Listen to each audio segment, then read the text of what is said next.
Sir నమస్తే sir. నమస్కారం అండి. సార్ ఇప్పుడు రాజ్యసభ ఎన్నికలు మన మెయిన్ ఎలక్షన్స్ కన్నా ముందుగా రాజ్యసభ ఎన్నికలు షెడ్యూల్ కూడా వచ్చేసింది. సో ఈ సమయంలో జగన్మోహన్ రెడ్డి ఢిల్లీ పర్యటన. సో దీన్ని ఎట్లా చూడాలని సార్? ఎలా చూడాలంటారు సార్ మనం? ఆయనకి ఎమ్మెల్సీ శాసన సభ్యుల ఎమ్మెల్సీ ఎన్నికల్లో ఒక జలక్ తగిలిందండి. ఆయన ఉం. మంచి బాగా పాకం పట్టిన కాకినాడ గాజే పెట్టారండి తెలుగుదేశం వాళ్ళు. వాళ్ళకి ఆ, ఆ, దాంతో లోపల తెలియని గుబులు ఒకటి ఉంది. ఓకే. ఈ ఎమ్మెల్యేలు అందరూ నేను ఇద్దరు కామాలు ఉదర్ కామాలు ఇద్దరు ఇలా మార్చేయటం, వాళ్ళందరూ కూడా ఆ, చాలా చికాకుగా ఉన్నారు. ఏంటి ఈ గోల, అసలు మొత్తం ఉం, అంతా ఈ ఈళ్ళ కొట్టేసి మనల్ని ఏంటి ఇబ్బంది పెడతారు, వ్యతిరేకత అంతా ఆయన ముఖం మీద ఉంది కదా, ఉం, మనల్ని ఎందుకు ఇబ్బంది పెడతాడని ఒక మనస్తాపానికి గురేరు ఒక రకంగా చెప్పాలంటే వాళ్ళంతా కూడా. ఈ ఓకే. 4.5 ఏళ్ళు 5 ఏళ్ళ నుంచి ఎమ్మెల్యేగా ఎన్నికైన తర్వాత ఉం, ఏదైనా సభలో సమావేశాలు తప్ప పర్సనల్ గా ఉం, అపాయింట్మెంట్ కావాలంటే కూడా దొరకలేదు. చాలా మందికి అదే మాట ఏకంగా ఆయన మాణిక్ ప్రసాద్ లాంటి కూడా చెప్పారు. అవును. దీంతో చాలా మంది అందరూ పత్రికలు కానీ చాలా మంది ఎక్స్పెక్ట్ చేసేదంటే 50-60 మంది అసంతృప్తితో ఉన్నారని కాదండి, 100 మంది పైన ఉంటారు. ఆ, వీళ్ళు వీళ్ళు ఏమన్నా మంచి సమయంలో దెబ్బ కొడతారేమో అని ఒక గుబులు ఉం, ఉంది. ఎందుకంటే ఈ సమయంలో అలాంటివి జరిగితే కనుక ఉం, ఈయన రేపు ఎన్నికలకి వెళ్ళే ముందు ఇది పెద్ద డ్రాబ్యాక్ అవుద్ది. ఖచ్చితంగా. అందుకు ఆయన ఏం చేసాడంటే వేరే దారి లేదు ఆయనకి. ఢిల్లీ పోయి ఉం, స్వామి కార్యం స్వకార్యం అన్నట్టుగా వాళ్ళ దగ్గరికి పోయి వాళ్ళ దగ్గరికి వెళ్ళి, మీరు నాకు రాబోయే ఎన్నికల్లో మీరు సహాయం చేయాలి కొద్దిగా. ఉం, గత ఎన్నికల్లో మీరు అందించిన సహాయ సహకారాన్ని నేను మర్చిపోలేకపోతున్నాను. ఉం, ఎక్కడో ఉండాల్సిన తీసుకొచ్చి ఎక్కడో పెట్టారు. ఉం, దానికి తగ్గట్టుగా మీకు ఏం కావాలంటే అది ఇచ్చాను. కోర్టు ఇలాంటివన్నీ కూడాను. అయినా సరే అప్పట్లో కేసీఆర్ గారు ఉన్నాడు, ప్రసాదాల ఉం, గవర్నర్ ఉన్నాడు, ఉం, మీరున్నారు, విశ్రాంతి అధికారులు ఉన్నారు, మాజీ జడ్జీలు ఉన్నారు, అనేక ఉం, మంది కుల సంఘాలు, ఉం, ఆ దండుపాళెం బ్యాచ్, పీకే బ్యాచ్ ఉన్నారు. ఇలాంటి వాళ్ళు ఉం, అందరూ సాయం బట్టి ఏదో రంగాన్ని కూర్చోబెట్టారు. ముఖ్యంగా ఉం, మా అమ్మ చెల్లి కూడా నాతోటే ఉన్నారు. ఉం, మా బాబాయ్ దురదృష్టవశాత్తు మా ప్రాణంలో ప్రాణమైన మా బాబాయ్ వివేకానంద రెడ్డి గారు అనుకోకుండా ఉం, కాలం చేశారు అని ఆ, ఇవన్నీ చెప్పి అప్పుడు ఇవన్నీ మాకు అనుకూలాంశాల వాళ్ళ ఉం, కోడికత్తితోటి గీరుకుని ఉం, మాకు అన్ని అప్పుడు ఎన్ఐఏ ఆగమేఘాల మీద స్పందించి ఉం, దర్యాప్తుకు మీరు సహకరించారు. ఉం, అదే విధంగా మీరు ఇప్పుడు సహకరించాలి. దురదృష్టం ఉం, ఏంటంటే కేసీఆర్ గారికి తుంటి భూమికి విరిగి ఇంట్లో కూర్చున్నాడు. ఉం, మా చెల్లి నా మీద రివర్స్ అయిపోయింది. ఉం, ఇంకో చెల్లి ఆ గండ్రకోటలు కనపడుతుంది. ఆ చెల్లిని చూస్తుంటే నాకు మా అమ్మ ఉం, ఇటు మాట్లాడతలేదు. ఉం. విశ్రాంతి అధికారులు అందరూ చీ అంటున్నారని చెప్పేసి రావటం మానేశారు, మాట్లాడటం మానేశారు. వాళ్ళు అంటే 19 ఎన్నికల ముందు ఏవైతే ప్లస్ అయినాయి ఇప్పుడు అవే మైనస్ అవుతున్నాయి అంటారా ఖచ్చితంగా? కంప్లీట్ గా అన్ని రివర్స్ అయిపోయినాయి. ఇంక మీరు తప్ప వేరే దారి లేదు. మీరే ఇంకా అప్పటికి ఇప్పటికే ఒకేలాంటి ప్రేమ చూపిస్తున్నారు. మరి నాలో మీరు ఏం చేసారో తెలదని కనీసం 6 అడుగుల ఆ ఆజానుబాహుని కూడా కాదు. మీలో నాకు ఏం కనపడిందో తెలియదు కానీ మీరు నన్ను ఎంతో ప్రేమిస్తున్నారో కాబట్టి ఈసారి కూడా ప్రేమను నిలబెట్టుకోవాలని కోరుకుంటున్నాను నేను అని చెప్పేసి, దానికి బదులుగా అందాక మీకు ఇన్నాళ్ళు బాగానే పంపించాను, ఈసారి ఈసారి కూడా పంపిస్తాను అందాక. ఇప్పుడు మనం జస్ట్ ఎవరింటికైనా వెళ్ళినప్పుడు చేతిలో స్వీట్ ప్యాకెట్ లేకపోతే ఫ్రూట్స్ పట్టుకెళ్తాం కదా, అలాగా అవును. ఈ మీటింగ్ కి గిఫ్ట్ గా ఒక రాజ్యసభ ఇస్తాను మీకు అని చెప్తాడనమాట. ఉం, ఉం, ఓకే. దాని వెనక కూడా ఒక స్కెచ్ ఉంటుంది. ఎలాగంటే ఇప్పుడు బీజేపీ వాళ్ళకి రాజ్యసభ ఇచ్చారనుకోండి, ఓకే. జనసేన టీడీపీ కూటమి వీళ్ళు కూడా బీజేపీ అంటే ఎంతో కొంత భయం ఉంది కదా వీళ్ళు, అంచేత వీళ్ళు పోటీ పెట్టరు. ఉం, ఓకే. పోటీ పెడతారు ఓడిపోతారు కదా బీజేపీ వాళ్ళు. ఖచ్చితంగా రాష్ట్రంలో ఓటింగ్ కూడా లేదు కదా. అంచేత వీళ్ళు కూడా బీజేపీ అంటే వీళ్ళు పెద్ద పోటీ పెట్టి ఇలాంటి వాటికి తెరదీయరు దూకుళ్ళకి ఉం, అని చెప్పేసి అలా స్కెచ్ చేసుకున్నాడు. వాళ్ళ దగ్గరికి వెళ్ళాడు. మరి వాళ్ళు ఉం, అపాయింట్మెంట్ దొరికి మాట్లాడి ఎప్పుడు ఏం చేస్తాడో చూడాలి. ఇదండి పరిస్థితి. ఓకే. ఇప్పుడు ఓకే.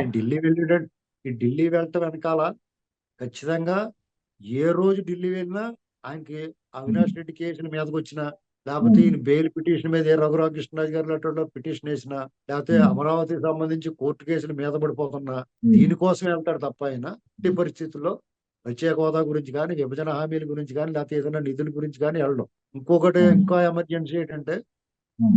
రాష్ట్రంలో జీతాలు ఇవ్వలేని పరిస్థితుల్లో ఏదైనా అప్పు ఇప్పించమని వెళ్తాడు అంతే. ఉం. అంత మించి ఏమి అంటే అదే రేపు 5వ తారీఖున అవినాష్ రెడ్డి బెయిల్ రద్దు చేయాలన్న సునీతా రెడ్డి గారు వేసిన కేసు కూడా విచారణకు రానుంది అనుకుంటా కదా సార్ రేపు 5వ తారీఖున. ఖచ్చితంగానండి. ఇప్పుడు ఉం, ఇతను విష్ వెళ్తాడు, ఆ ఉం, కోరిక ఉంది.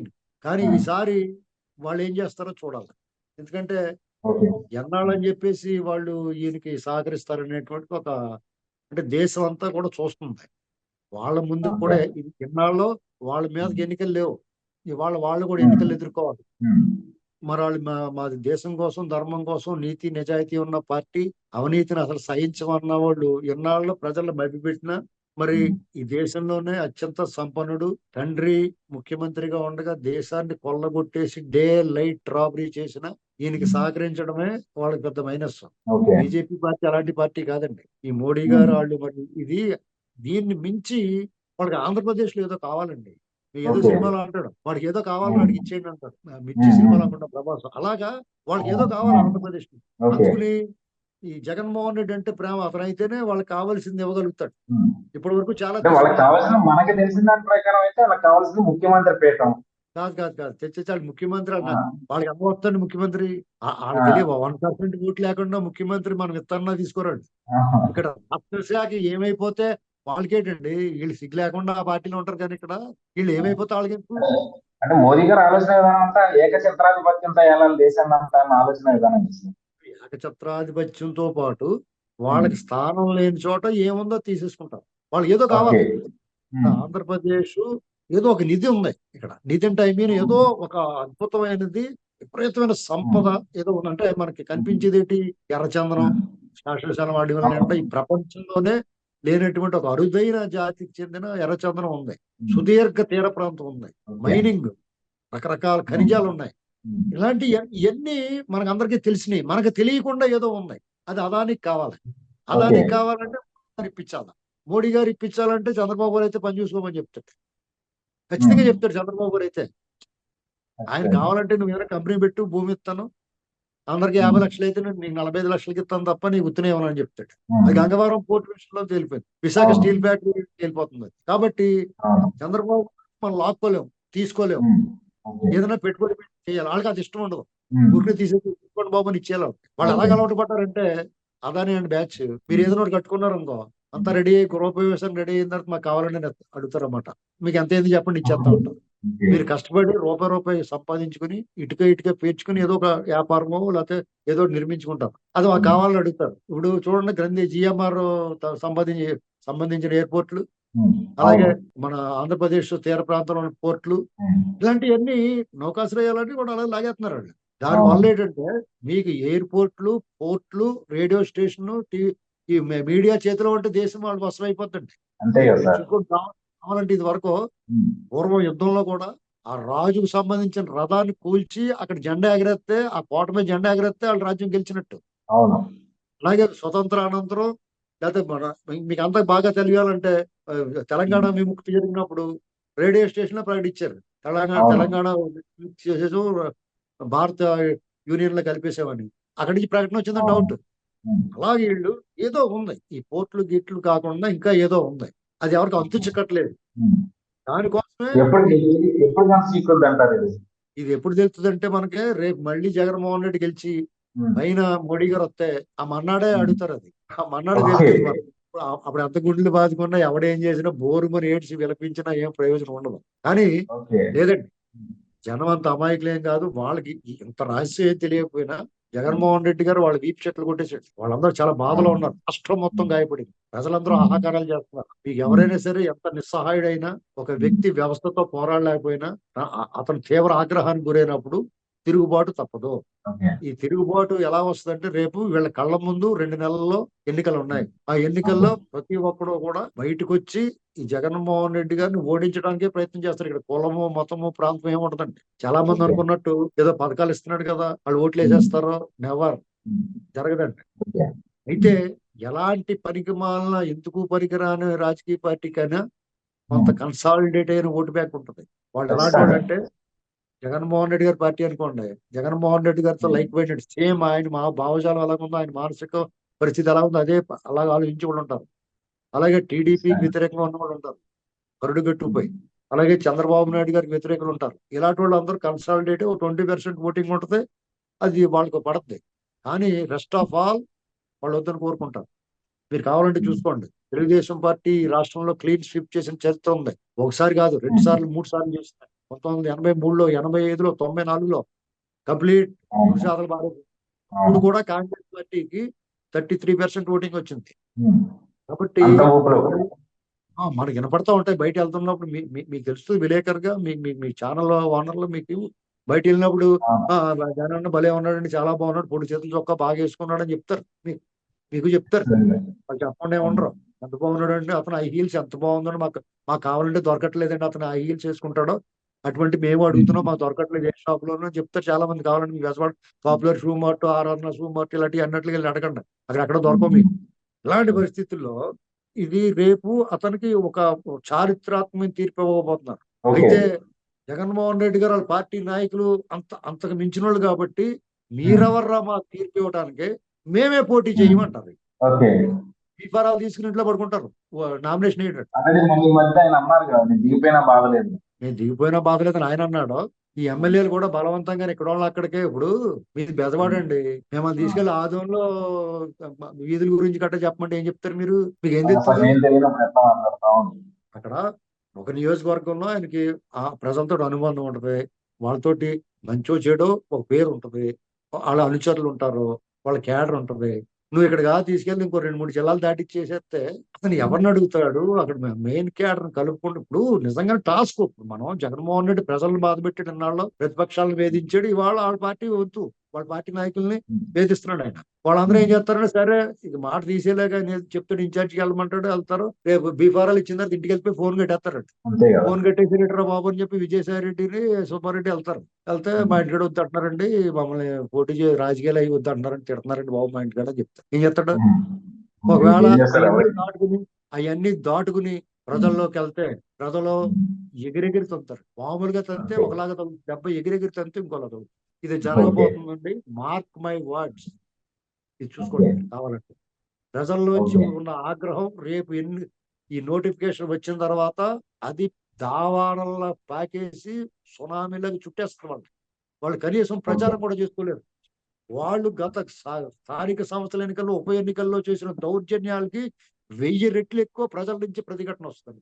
సరే, ఇప్పుడు రాజ్యసభ సంబంధించి సరే వైఎస్ఆర్సీపీ ఏదైతే గత ఎమ్మెల్సీ ఎన్నికల్లో జరిగిన తప్పు జరగకూడదని చెప్పి జగన్మోహన్ రెడ్డి ఢిల్లీ వెళ్ళి సరే ఆఫర్ చేస్తున్నారు. ఈ అంశాలన్నీ పక్కన పెడితే టీడీపీ వర్షన్ చూద్దాం సార్ ఈ అంశంలో. ఎందుకంటే గతంలో రాజ్యసభకి వల్లరామయ్య నిల్చోబెట్టిన అప్పుడు ఫలితం లేకపోయింది. ఆ తర్వాత ఎమ్మెల్సీ ఎన్నికల్లో పంచమర్తి అనురాధ గారిని నిల్చోబెట్టి ఎవరు ఊహించిన విధంగా సీట్లు దక్కించుకున్న పరిస్థితి. కానీ ఇప్పుడు ఆల్రెడీ రేపు 8వ తారీఖు నుంచి 7వ తారీఖు నుంచో నోటిఫికేషన్స్ వస్తాయి, రాజ్యసభకు సంబంధించి నామినేషన్ వేసుకోవచ్చు అని చెప్తా ఉన్నారు. మరి టీడీపీని అభ్యర్థులు నిల్చోబెట్టే ధైర్యం చేస్తుందంటారు ఇప్పుడున్న పరిస్థితులు? ఎందుకంటే ఎలక్షన్ ముందు ఒకవేళ వాళ్ళు అనుకున్న రిజల్ట్ రాకపోతే ఖచ్చితంగా వచ్చే సార్వత్రిక ఎన్నికల మీద పడుతుందన్న భయం కూడా ఉంటుంది కదా సార్. నేనేమనుకుంటున్నానంటే డెఫినెట్ గా వాళ్ళు ట్రై చేస్తారు అనుకుంటున్నాను. ఒకవేళ బీజేపీకి ఇస్తే ట్రై చేయరు. ఓకే.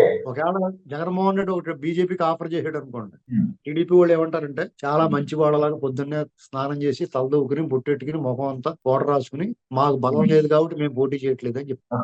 ఒకవేళ బీజేపీకి ఇస్తే. ఒకవేళ బీజేపీకి ఇవ్వలేదు అనుకోండి, మా ప్రయత్నం మేము చేస్తాం, ఆత్మ ప్రబోధానుసారం ఓట్లు వేయండి అని చెప్పి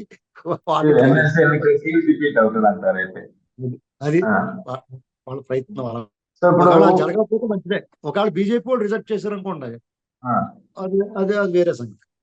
అసలు బీజేపీ వర్షన్ ఎలా ఉంటుంది అంటారు సార్ మామూలుగా ఈ అంశం? ఒకటి వస్తుంది కదా, తీసుకుంటే బాగానే ఉంటుంది అనుకుంటారు. ఎందుకంటే వాళ్ళు నమ్ముకుని కొంతమంది ఉన్నారు కదా, వాళ్ళకి ఇక్కడ ఎలాగా ఎలక్టెడ్ ఇప్పుడు ఎవరో ఒకరితో పుత్రులు లేకుండా ఇండివిజువల్ గా వాళ్ళు ఇక్కడ ఈ ప్రజలతో ఎన్నుకోబడాలంటే ముఖ్యమైన పని. ఎందుకంటే వాళ్ళ ప్రవర్తన అలాగే ఉంది, వాళ్ళ వ్యవహారం అలాగే ఉంది. ఆంధ్రప్రదేశ్ సర్వనాశనం అయిపోవడానికి వాళ్ళు పూర్తిగా జగన్మోహన్ రెడ్డి సహకరించారనేటువంటి జగద్విదిత్వం అందరికీ తెలిసే విషయం. అందుకనే టీడీపీ గానీ జనసేన గానీ వాళ్ళతో పొత్తు పెట్టుకోవడానికి అర్ధమనస్కంగానే ఉన్నారు. టీడీపీ అయితే అది ఇష్టం లేదు వాళ్ళకి. మాలాంటి వాళ్ళు రోజుకోరు అన్ని ఇచ్చేస్తుంటే వాళ్ళకి ఇంకా ఒకవేళ ఎవరైనా మర్చిపోయి గుర్తు చేస్తున్నాం కదా మేము వాళ్ళు ఏం చేశారు. అంచేత ఆ పార్టీలుగా వాళ్ళకి ఏమైనా ఉండొచ్చు, మాకెందుకు ఉంటాం అభ్యంతరం, మేము చెప్తాం, ఖచ్చితంగా చెప్తాం. ప్రజలకు ఎవరైనా ఏం చెప్తే వాడి గురించి రేపు వద్దని టీడీపీ అలా ఉన్నా టీడీపీ గురించి కూడా అలాగే మాట్లాడతాం, అందులో అనుమానం లేదు. ఎందుకంటే మీకు అందంగా ప్రజలు అభిమానించి ఆదరించి ఓటేస్తే ఇంత నమ్మక ద్రోహం నయవంచన చేయటం అనేటువంటి దాన్ని సహించరాని విషయం. డెఫినెట్ గా టీడీపీ వర్షన్ బీజేపీ వాళ్ళు ఒక మిస్టేక్ చేశారు. వాళ్ళకు మంచి అవకాశం వచ్చింది. జగన్మోహన్ రెడ్డి గారు ఇంత మెజారిటీ మ్యాండేట్ ఇచ్చిందట ప్రజలు. అతను ఉమ్, ప్రజా వ్యతిరేక నిర్ణయాలు తీసుకుని, తప్పుడు నిర్ణయాలు తీసుకుని, అవకతవక నిర్ణయాలు తీసుకుని, రాజ్యాంగం చట్టాలు బేఖాతరు చేసి, న్యాయస్థానాల ఆదేశాలను బేఖాతరు చేసి అతను విచ్చలవిడిగా చెలరేగిపోయాడు. పట్టపగలు దోపిడీ చేశాడు. దీని అన్నిటి మీద ప్రజలకు కావాల్సింది, ప్రజలు ఏం బాధపడుతున్నారో ఏమనుకుంటున్నారో ఆ రూపంలో ఆలోచించి ప్రజల కోణంలో వాడు పోరాటం చేస్తుంటే డెఫినెట్ గా వాళ్ళకి ప్లేస్ దొరికింది. ఇవాళ ఉమ్, షర్మిల వచ్చి కాంగ్రెస్ తరఫున, ఇన్నాళ్ళ కాంగ్రెస్ ఎక్కడ ఉందో పేషెంట్ వెంటిలేటర్ మీద ఉంది. షర్మిల అవును. వచ్చి జగన్మోహన్ రెడ్డి అరాచకాల గురించి మాట్లాడుతుంటే జనాల నుంచి స్పందన వస్తుంది చూసారా మీరు? ఇప్పటికిప్పుడు వాళ్ళు అసలు గెలవకపోతాడు, కానీ అవును. వాళ్ళు వేసి కూర్చుంది ఆ పేషెంట్. ఇప్పుడు ఉమ్, ఉమ్, డెఫినెట్ గా ఓపిక వచ్చింది. అది అవును. వీళ్ళు మిస్ చేసుకున్నారు. ఓకే. ఇంకా ఇప్పటికీ జగన్మోహన్ రెడ్డి తోటే ఉన్నారనేటువంటి భావన ప్రజల్లో ఉంది. జోగి జోగి రాసుకుంటే బూడిద రాలింది అన్నట్టుగా ఈ రోజు షర్మిల గారు జగన్మోహన్ రెడ్డి అసలు ఇప్పుడు జనాలు బలంగా వెళ్ళిపోయి ఆ కోసం వాళ్ళతో సెటిల్మెంట్ చేసుకోవడానికి వెళ్ళారు అనే అంశాన్ని ఈ మధ్య షర్మిల గారు చెప్పడం, ఈ అంశాన్ని ఎట్లా చూడాలంటారు? జగన్మోహన్ రెడ్డి గారు ఏం చేశాడు అప్పుడు విమర్శించారు అందరూ. అమ్మ అవును. నువ్వు నీ కోపం మీ అన్నగారి మీద అయితే, నీకు మీ అన్నకి విభేదాలు ఉంటే నువ్వు వెళ్ళిపోయి తెలంగాణలో పెడుతున్నట్టు ఏదైనా ఉంటే మీ అన్న మీద ఫైట్ చేయి, నువ్వు యుద్ధం చేయి. తెలంగాణలో రాజాన రాజ్యం తీసుకురావటం పెట్టి వాళ్ళు కూడా అవును. మీకు ఏమవుద్దంటే మాటకు మాట అన్నట్టుగా నీటికి నాచు తెగులు ఉంటే సానుభూతి పెట్టి చూపించే పరిస్థితి లేదు వాళ్ళ పార్టీలో. చూడు అన్ననే చెల్లి కూడా వచ్చి తిడుతుంది పాపం, అందరూ తిడుతున్నారు ఇవాళ చంద్రబాబు గారు, పవన్ కళ్యాణ్, మిగతా వాళ్ళు అందరూ విమర్శిస్తున్నారు. వాళ్ళతో చేరి విమర్శిస్తుందని ఏదైనా కొంచెం లోపల జాలి దయ ఉండేది వాళ్ళకి. ఉమ్, ఎంతో మంది సాఫ్ట్ కార్నర్ ఉండరు అతని మీద. ఎందుకంటే అతను ఉమ్, బయటకు వచ్చినప్పుడు ఏడుపు మొహం వేసి కూర్చుంటాడు బాబోయ్ అన్నట్టుగా. చూసి వాళ్ళు ఉమ్, అందరికీ ఎంత మంచి చూడరా బాబు అనుకుంటాం. అలా ఉంటాడు అయితే. ఉమ్, అది వాళ్ళు ఏం చేస్తున్నారు, ఈ అమ్మాయిని క్యారెక్టర్ అసాసినేషన్ చేస్తారు. అవును. చాలా దారుణంగా దుర్మార్గంగా అసలు చెవులు మనకి పెద్ద అంటే ఈ 4.5 ఏళ్ల కాలంలో మనం చూస్తున్నది అదే కదా సార్, ఈ అధికార పార్టీ వైఎస్ఆర్సీపీ అధికారంలోకి వచ్చిన దగ్గర నుంచి పర్సనల్ క్యారెక్టర్ అసాసినేషన్ ఎక్కువైపోయింది కదా. ఇప్పుడు వాళ్ళకి ప్రతిపక్షాలని, చంద్రబాబు నాయుడు గారిని, వాళ్ళ కుటుంబాన్ని, పవన్ కళ్యాణ్ గారిని ఎవరన్నా తెలుగుదేశం పార్టీ గురించి, చంద్రబాబు గారి గురించి కొంచెం మంచిగా మాట్లాడితే వాళ్ళని, రజనీకాంత్ గారు ఇలాంటి వాళ్ళని కూడా వాళ్ళ ఇష్టం మాట్లాడారు. అది ఇవాళ ఈ అమ్మాయి గురించి మాట్లాడుతున్నారు. అంటే వాళ్ళ తల్లి పిల్ల లేదండి, వాళ్ళు ఏమన్నా మాట్లాడతాం, మాకు ఇక నోటికి అదుపు లేదు అన్నట్టుగా అసలు వాళ్ళు. ఈ జగన్మోహన్ రెడ్డి గారు కూడా దాన్ని అదుపు చేయట్లేదు. ఇప్పుడు విజయలక్ష్మి, ఇప్పుడు షర్మిల గారు రాజశేఖర రెడ్డి కూతురు కాదంటే ఎవరు కూతురు? అదే ఇది చాలా కదా. దారుణం మాటలు, తప్పది. మరీ అవును. ఆడపిల్ల ఆవిడ ఎలాంటిదన్నా కానివ్వండి, మరి మీకు నచ్చకపోవచ్చు, ఆవిడ మీకు నచ్చేలా మాట్లాడకపోవచ్చు. ఒక ఆడబిడ్డను బట్టి ఎవరైనా కానీ, ఈ అమ్మాయి కాదు ఎవరిని అవును. కూడా సోషల్ మీడియాలో అంతే. ఆడవాళ్ళని కూడా తప్పని మాట్లాడకూడదు. అలా అది రేపో ఏదో రోజు అంతే మీకు కదా. తగలదా? అదే మీ ఇంట్లో వాళ్ళు అంతే. అయితే మీకు బాధ కలగదా? ఇది ఖచ్చితంగా అది. ఆవిడ రెచ్చగొట్టారు. ఉమ్, ఏదన్నా కలిసి అవకాశం ఉండి రేపో మాపో నీ ఆస్తి నీకు ఇచ్చేస్తా, నేను దొబ్బేసిందే కదా, నేను సంపాదించింది కష్టపడి సంపాదించింది ఏం కాదు, ఎలాగో కొట్టుకొచ్చిందే కదా, తీసుకోవాలని ఇచ్చేస్తాడు. ఉమ్, ఆ ఇచ్చేసినా కానీ తీసుకుని కలిసి కలవడం లేనంతగా అగాధం ఏర్పడిపోతుంది. ఉమ్, ఆయన కూడా ఇప్పుడు ఆయన ఏమన్నా పోలవరం ప్రాజెక్టుకి మట్టి మోసి ఏమైనా సంపాదించాడా? లేదు కదా. విజయసాయి రెడ్డిని పెట్టుకుని దొంగ లెక్కలు రాసి దొబ్బేసిందే కదండి అంతానండి. అందులో ఆ అవును. వాటా అయితే పోయిందే ఉంది అతనికి. ఇప్పుడు 10 ఏళ్ల క్రితం 1,00,000 అండి. ఈ 10 ఏళ్లలో ఉమ్, దాని వాల్యూ పెరిగిపోయి 5-6 లక్షల కోట్లు అయిపోయి ఉంటది. అందులో 1,00,000 కోట్లు ఖచ్చితంగా. పడితే ఏం పోయిందండి ఆయనకి? అధికారం. ఆవిడ కూడా తిరిగింది కదా, పాదయాత్రలు చేసింది. వాళ్ళ అన్న జైల్లో ఉన్నప్పుడు ఓదార్పు చేసింది. అప్పుడు ప్రచారం ఉమ్, చేసింది. అమరావతిని భ్రమరావతి అంది. చంద్రబాబు గారికి బై అంది. అప్పుడు ఉమ్, గొంతు సరిగ్గా ఉండేది కాదు, వినలేకపోయేవాళ్ళు. ఇప్పుడు చాలా బాగుంది. అయినా ఉమ్, సరే ఎవరేమన్నా కానీ తిరిగింది. ఉమ్, మరి ఆవిడకి ఓ రాజ్యసభో లేకపోతే ఎంపీయో ఏదో పార్టీలో మంచి పదవో, అంటే రాజ్యము, సంపదలు, అధికారులు వాటా ఇవ్వాలి కదా ఎంతో కొంత. కష్టపడినప్పుడు అది గుర్తించాలి. అవును. అది కూడా బాధ ఉంటది వాళ్ళకి. ఇది చాలా దారుణంగా ఉంటదండి. ఇంట్లో వదిన మరదళ్ళ మధ్య ఇగో క్లాష్ వచ్చినా, కుటుంబ సభ్యుల మధ్య ఆస్తి తగాదాలు వచ్చినా, ఇక దాన్ని ఎవడో పరిష్కారం చేయలేరు. ఓకే. ఆ పరిస్థితి చేరిపోయింది. ఇప్పుడు రేపొద్దున్న జగన్మోహన్ రెడ్డి ఆఖరి అంకంలో ఓడిపోయే పరిస్థితిలో అతని ప్రతిష్ట మొత్తం దిగజారిపోయి, అతని గ్రాఫ్ మొత్తం పడిపోయి, అలాంటి సమయంలో ఈ అమ్మాయి కూడా వచ్చి తన వంతు ఉమ్, పాత్ర పోషించి వాళ్ళ అన్న మీద ప్రతీకారం తీర్చుకుంటుంది. ఇండైరెక్ట్ గా వాళ్ళ ఉమ్, వదిన మీద. ఓకే. ఇక్కడ ఆంధ్రప్రదేశ్ పరిస్థితిలో ప్రజలు జగన్మోహన్ రెడ్డిని తెచ్చుకున్న తర్వాత వాళ్ళందరూ కూడా చాలా బాధపడతా ఉన్నారు. ఉమ్, ఒక పనివాడిని వదులుకుని ఒక పనికి మాలిన వాడిని తెచ్చుకున్నారా బాబు అనుకుంటున్నారు వాళ్ళు. ఉమ్, వాళ్ళలో రకమైన పశ్చాత్తాపం వచ్చింది. ఉమ్, దానికి ప్రాయశ్చిత్తం చేసుకుందాం అని తహతహలాడుతున్నారు, చూస్తున్నారు, ఎదురు చూస్తున్నారు. అందుకని మీకు ఓకే. చంద్రబాబు నాయుడు గారి సభలకు ఎగబడి వచ్చేస్తున్నారు చూడండి కావాలంటే. ఉమ్, ఇది వరకు చంద్రబాబు నాయుడు గారి సభలు అంటే పెద్ద ఓ మాదిరిగా వచ్చేవారు. వాళ్ళ అధికారంలో ఉన్నప్పుడు అలాగే తోలేస్తారు, అధికారంలో ఉమ్. లేకపోయినా ఆ నాయకులు అందరూ బతిమాలు తెచ్చేసుకునేవారు. మొన్న సిద్ధం సభలో కూడా జనం భారీ ఎత్తున కనిపించారు కదా సార్, మనం ఇక్కడ నుంచి వీడియోలో చూస్తే కనుక, టీవీ అవునా, ఛానల్ వాటిలో చూస్తే. మీకు జగన్మోహన్ రెడ్డి గారికి అప్పుడు చంద్రబాబు నాయుడు గారికి ఆ తెలుగుదేశం పార్టీకి ఒక అట్రాక్షన్ ఉంది. ఉమ్, ఆ పార్టీ కార్యకర్తలుగా దాన్ని అభిమానించే వాడికి దురద ఎక్కువ ఉంటుంది, దోల ఎక్కువ ఉంటుంది. వాళ్ళందరూ వచ్చేస్తారు, రమ్మని రమ్మని చెప్పని వచ్చేస్తారు.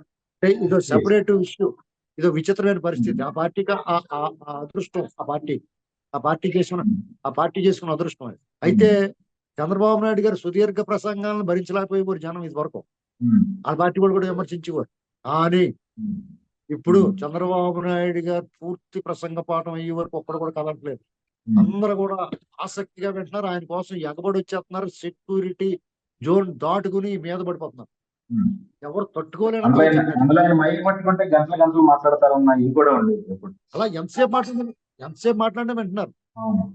ఆయన మీద ప్రేమ పెరిగిపోయింది. ఆయన జైల్లో పెట్టిన కానీ ఇంకా ఎక్కువైపోయింది. ఉమ్, అసలు అంతకుముందే అలా ఎగబడి వచ్చేవారు.